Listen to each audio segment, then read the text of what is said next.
My question was does don't you think, Noah, that was also one of the best ways to ensure that our security is safeguarded and not overly exposed to external climate? And also, to add to your question, can you give us some of the legal frameworks or some of the mechanisms that are in place now that we are talking about our modern day Ghana, to ensure that our security is protected to the utmost best? Yes. Okay.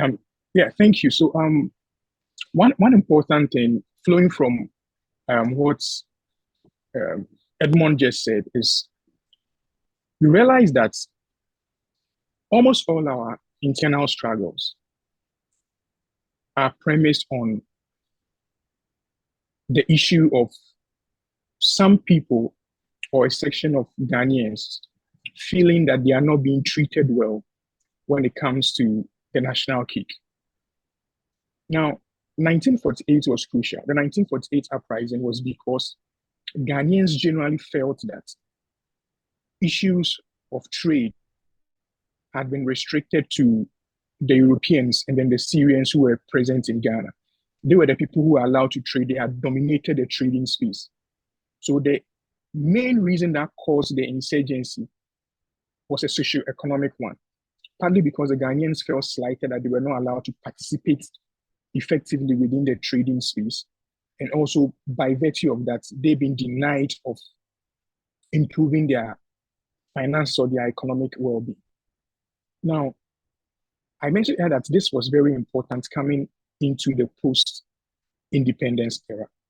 Now, within the military, before and then right after independence, one thing was very crucial when it comes to the way the people were, the departments, let me put it that way, for the want of a better word, within the military. Now, most of the people who formed part of the, let me say, the battalion were predominantly from the northern region. We did not have a lot of people who qualified from that part who could be officers in the military. Why? Because during the period prior to independence, most of the national infrastructure dealing with education, trade, and all of that had been restricted to the South. So if all of that had been restricted to the South, then it was only a logical conclusion that people who were well equipped to lead will come from the South. So those who could do the legwork and fight, most of them were from the northern region. Now, Nkrumah set up to attempt to correct this. But Nkrumah's attempt to correct this would also create a problem.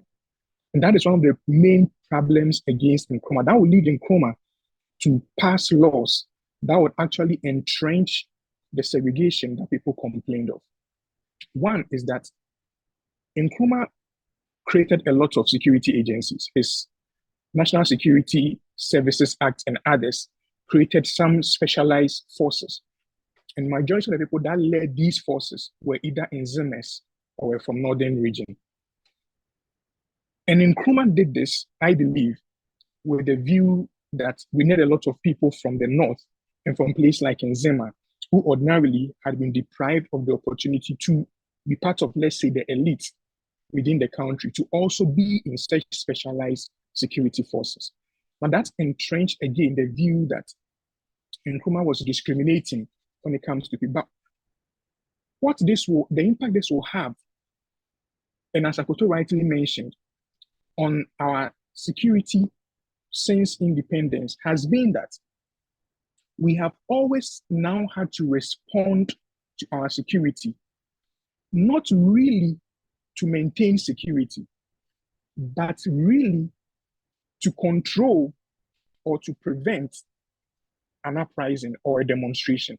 Now, almost all the security agencies in Nkrumah or services in Nkrumah put up were to protect his regime, from an overthrow, was to protect himself and then maybe the people around him from any attack from the people. These were people who had fought to have, let's say, good financial status to participate in the national cake.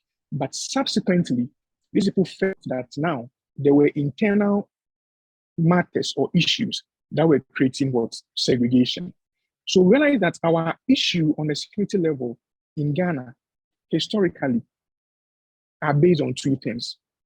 Ghanaians have experienced or have rioted if they felt that they were not getting what they deserve when it comes to the national cake. That is one. Ghanaians have also shown grievances if they felt that the leadership of the country is focusing on one group of people and neglecting the other people.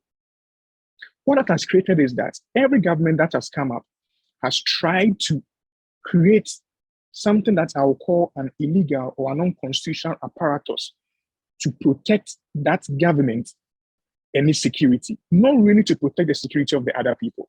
Now look at all our constitutions from 1960, 69, 79 to 1992. You realize one thing. Within the constitution, there is a provision of national security.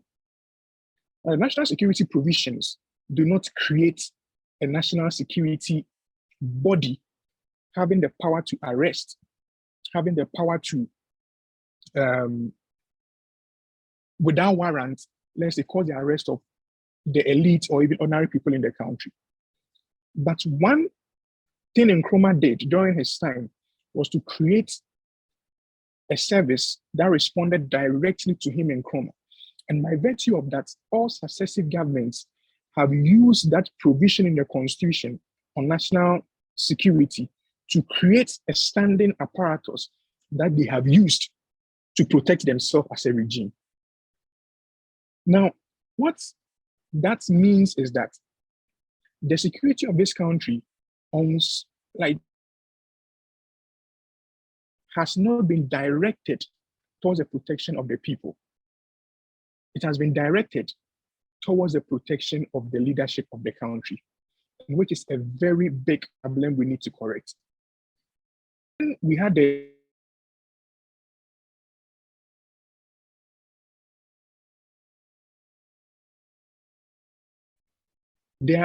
their reason was that because the Africans were rioting, that the Europeans and the Syrians are taking over the economic structure in the country. Something had to be done about it. Now ask yourself, ever since we gained independence and we have had coups, we have had riots, almost every committee that has been set up, that has come up with a report, whatever the report has said,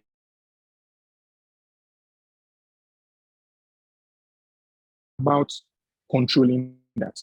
What has the state done about promoting the interest of the ordinary person? We seldom see that happen.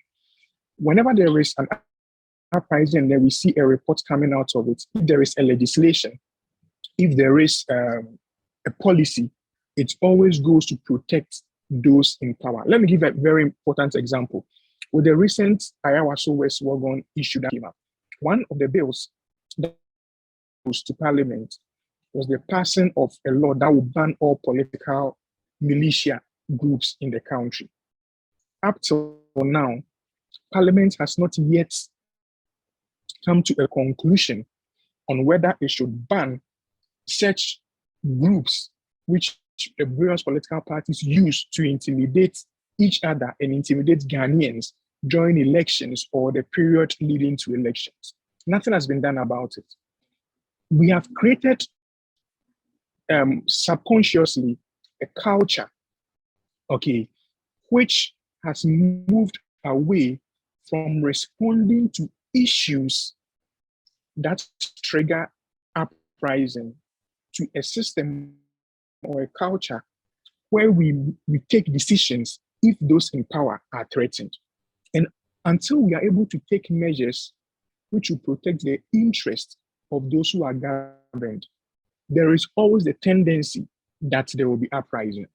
For Ghana to enjoy a safer security climate, we must take steps to protect the interests of the people and not to protect the interests of the political class. Okay, so I will say that in recent times, we have seen a lot of legislation. Recently, we've seen the the Intelligence Agencies and Services Act in Ghana, for instance. We have seen a lot of such legislations. But the question is, has it improved the security of this country? If it has, it's very negligible. We rarely can point to anything that would say that there has been an improvement in our security. Over the years, from the elections we have had since the late 2000s coming up, we can clearly see that every election, there are serious infractions. Previously, there would just be uprisings here and there, but now we've seen reported instances of death and others. It tells us that our security is not really improving, even with the passage of legislation. For us to really address this, we have to go back to the people and take measures that will protect them. Yes, Akoto is mentioning the Vigilantism and Other Related Offences Act, which is a product of the Ayawaso West Wagon issue. But you realize that most of the major issues that Parliament had to deliberate on concerning the militia and then vigilantism in the country had to be watered down because of political interest. And it brings us back to the point that it is to protect a political class, not really to protect the interest of Ghanaians. So when committees are set up, I believe that one way to protect this is to look at the people and the reason why the people are reacting, and not to pass legislation or put up policies that will protect those within the political class. Thank you. Thank you very much, Noah. Please, I would entreat all of us that for the sake of time, be precise and concise with our presentation. So I have just, I think one, and then we would come to a close. So I think that all of us here are Ghanaians, and then most of our audience too are. So I would like us to make us aware of some of the dangers that we are likely to face if we lose guard and are not conscious enough of our security. So I think that Edmund can take us through a few of these potential dangers that we are likely to face if our security is in jeopardy. Okay, so the last population and housing census, it wasn't a revelation, it's confirmed the trend that Ghana has a very youthful population. That means that issues like unemployment, issues like unemployment is one, limited access to education, limited access to opportunities in general affect the bulk of Ghanaians, because since our population is very youthful, it is naturally expected that those who will be affected are the youth. We need to be concentrating on the youth. Yes, the government, if you speak to anyone in government, they will tell you we have the NEIP, we have the youth employment thing, we have almost every other year, there's a new acronym that comes into the system. When you speak to someone on the other side of the aisle, they will tell you that it is not enough. It is, there are only 7, a select few, and all of that. So there needs to be a fair distribution of resources, one. There needs to be general access to opportunity, and we should be intentional in the management of our economy to create a lot of opportunities for young people. It seems we are not learning lessons from the past, and we need to learn those lessons. Third, I would like to say that as a country, we need to begin to reconsider our political system. The fact that all depends on one activity every 4 years is dangerous. It is as if that is the only means that Ghanaians find expression, and that is true. When they do not participate directly in a lot of decision making, when decentralization is only in name and not in the works, there's a lot of pressure on the president, and everybody wants to have a stake in getting whoever elected, and then the odds become so high, and they will do